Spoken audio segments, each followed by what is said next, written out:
단단한 인수봉 바위 끝에 앉아 멀리 낮게 흐르는 한강을 고뇌 어린 눈으로 바라보던 한 남자가 있었습니다. 조선을 설계한 천재 정도전. 그의 머리는 치밀하고 완벽했지만 그의 마음은 늘 세상과 조금씩 어긋나 있었습니다. 사람들은 그를 차가운 냉혈한이라 불렀습니다.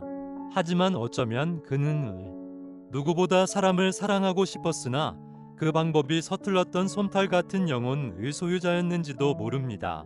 오늘은 삼각산의 기계와 마포나루의 연정을 동시에 품었던 AB형 천재 정도전의 고독을 조용히 따라가 봅니다. 누구도 넘볼 수 없는 날카로운 지성, 조선의 설계도 위에 자신의 목숨을 건 사내 정도전.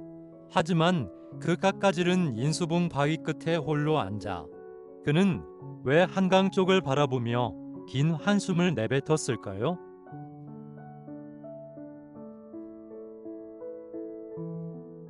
그의 머릿속은 인수봉처럼 빈틈없었습니다. 백성이 주인인 나라, 사대문이 질서정연한 한양. 하지만 아빠, 천재라서 겪어야 했다. 대인관계의 어색함은 그를 늘 외톨이로 만들었습니다. 장점은 태산처럼 풍성했지만 그 이면엔 늘 찬바람이 불었죠.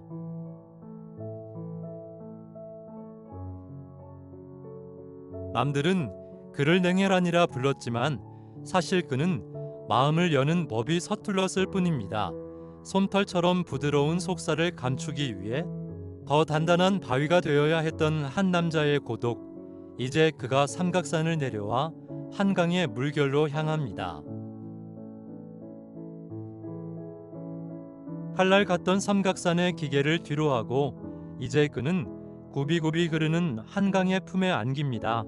차가운 설계도 위에는 없던 뜨거운 눈물, 그리고 이름 모를 연정. 그가 한강 물결 위에서 본 것은 조선의 미래였을까요? 아니면 자기 안에 숨겨진 따뜻함이었을까요? 한양의 설계도를 완성하고 지쳐 마포나루에 앉아있던 정도전. 그곳에서 막걸리 한 잔을 건네며 대감님 나라일도 좋지만 사람 마음 가는 길은 막지 못하는 법이지요 라고 툭 던진 이름 없는 여인의 한마디.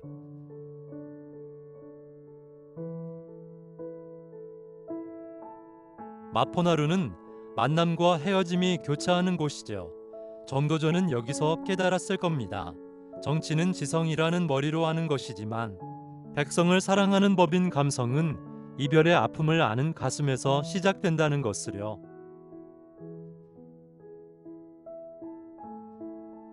저는 여기서 짧은 시 한 수를 지어봅니다. 그 백성의 상징인 그 여인과의 짧은 만남과 이별은 정도전에게 백성이 하늘이라는 민본 사상을 더 절절하게 각인시키는 계기가 됩니다. 내가 사랑한 것은 여인이 아니라 여인이 품은 이 땅의 아픔이었다는 식의 고결한 마무리죠. 삼각산의 버위는 변하지 않지만 마포나루의 물결은 잠시도 머물지 않습니다. 정도전은 그 흐르는 물결 위에서 깨달았습니다. 사랑도 권력도 결국 이별 뒤에 남는 것은 백성들의 평안한 웃음뿐이라는 것을요. 마포의 붉은 노을이 그의 눈시울을 적십니다.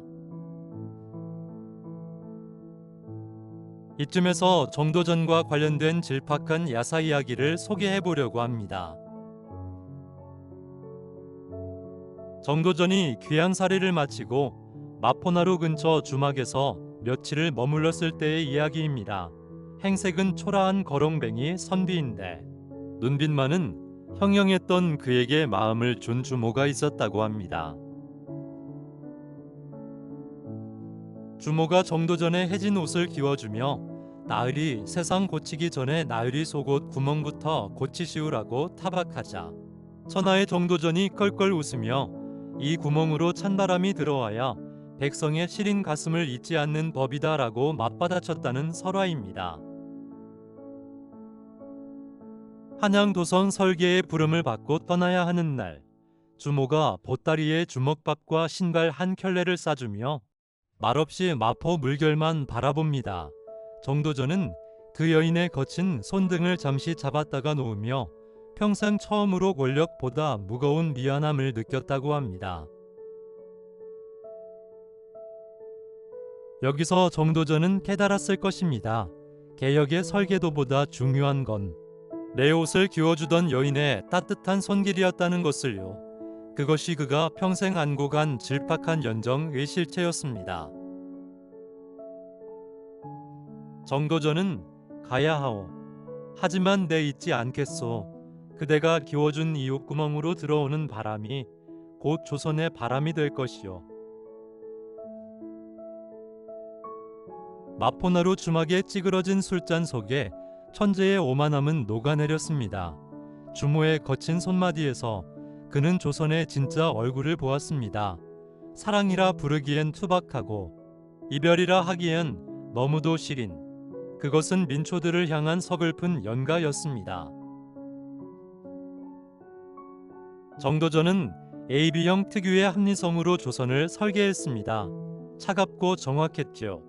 하지만 마포나루 주모의 따뜻한 손길 앞에서 그의 안에 숨겨진 AB형 기질의 예민한 감성이 출렁이기 시작합니다. 이성은 배업을 말하는데 가슴은 사랑에 흔들리는 이 지독한 이중성이 그를 고독하게 만들었습니다. 그의 천재성은 태산 같았지만 아파 대인관계의 유연함은 늘 숙제였습니다. AB형 기질 특유의 선긋기와 비판적 시각은 동지들조차 그를 어렵게 만들었답니다. 조금만 더 둥글게, 조금만 더 사람 냄새 나게 다가갔더라면 그의 마지막이 그토록 쓸쓸하진 않았을지도 모릅니다. 완벽을 꿈꿨기에 더 외로웠던 사람, AB형 기질의 천재가 마포동점에서 흘린 눈물은 어쩌면 자신조차 이해하지 못했던 사람을 향한 서툰 고백이었을 겁니다. AB형의 기질을 가진 정도전의 기질을 다시 그려보겠습니다. 그는 차가운 머리와 뜨거운 심장을 동시에 가진 사람이었습니다. 세상의 무질서를 바로잡는 데는 천재적이었지만 정작 자기 마음속의 소용돌이를 다스리는 데는 서툴렀습니다. 사람들은 그를 냉정하다 했으나 사실 그는 누구보다 상처받기 쉬운 솜탈 같은 영혼을 감추고 있었던 건 아닐까요? 완벽을 꿈꿨기에 더 외로웠던 AB형 천재 정도전.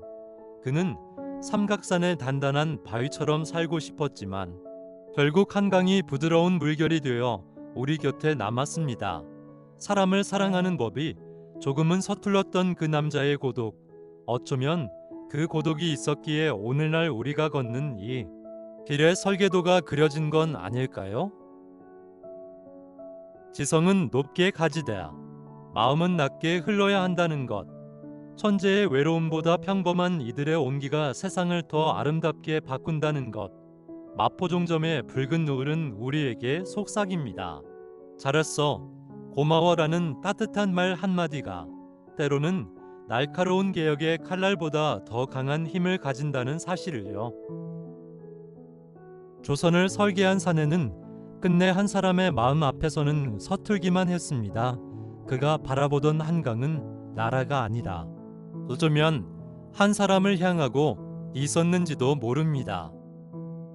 세상을 설계했던 한 남자, 그러나 끝내 자신의 마음 하나는 완전히 설계하지 못했던 사람. 정도전은 떠났지만 그가 꿈꾸던 세상과 그가 남긴 고독은 아직 우리 곁에 남아 있습니다. 어쩌면 우리는 모두 각자의 방식으로 세상을 바꾸려 하면서도 사람을 사랑하는 법을 배우지 못한 채 살아가고 있는 건 아닐까요? 오늘 이야기 여기까지입니다. 푸른 초원 이야기센터였습니다. 인수봉의 기계와 한강의 연정을 품고 오늘도 당신만의 길을 묵묵히 걸어가시길 응원합니다. 고맙습니다. 그리고 사랑합니다.